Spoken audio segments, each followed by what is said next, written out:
Hi, I'm Anthony Coxon, Vice President of the Australian Chiropractors Association, and welcome to the President's Message for December. Of course, I'm filling in for our esteemed President, Dr. David Cahill, who is just a little under the weather at the moment, but he'll be back on track very, very soon. By now, you will be aware that our CEO, Dr. Matthew Fisher, has tendered his resignation effective on the 21st of January next year. We're extremely sad to see Matthew go, and really this is a good time to be celebrating his legacy. When he came into the ACA 7.5 years ago, he inherited a deficit of over $800,000, and those of you that have been following the financials know that this year we had a surplus of over $300,000. Matthew, of course, was integral in assisting the CAA become the ACA as going from a federated to a national model. He steered us through 2 government inquiries.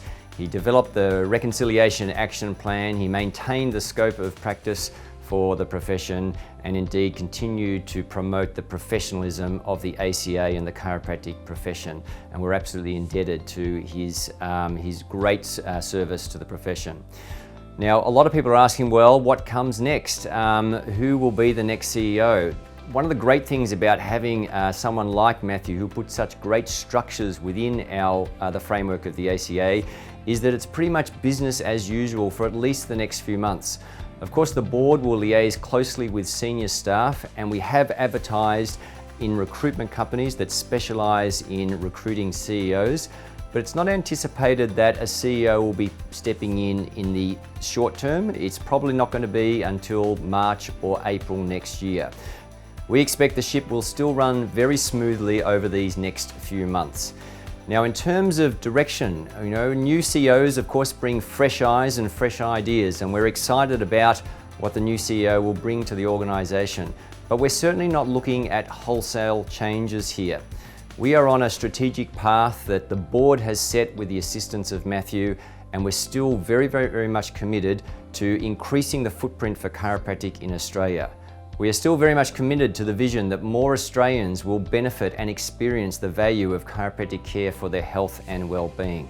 And of course, speaking about the reputation of the chiropractic profession, I would draw your attention to the recent public survey. We did this back in 2017 and have done it again in 2021, and it's been a really interesting comparator. Look at the December edition of the Australian Chiropractor for all the details, and there's some great graphs to give you an understanding of where we sit there. But for me, the take-home message is people who see chiropractors love chiropractors. We have a great success rate and we have a low rate of risk. Where the problem exists is with our reputation outside of those who see chiropractors, which is still lagging 20 to 30% below a GP, a dentist, or a physiotherapist. Our reputation is the thing that we need to really build on going forwards if we're going to have a greater influence in the healthcare of Australians.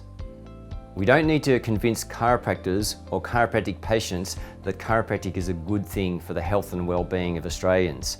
Where we need to focus our energies is on that large group of the population who are undecided on where they should go should they experience those musculoskeletal, neural or spinal type problems. This is the area where, as a profession, we really need to gravitate to.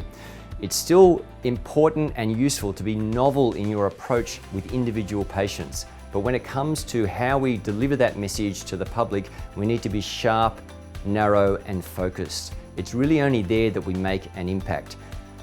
So here we are at the end of a tumultuous year. It's the year that went so slowly, yet seems to be finishing so fast, as these years just always seem to.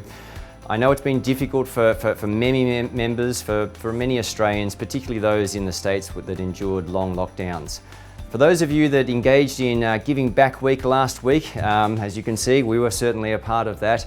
Look, it really is a terrific program to be involved in. If you missed out this year, jump on it early next year. It's a really great thing to be involved and get into the community spirit.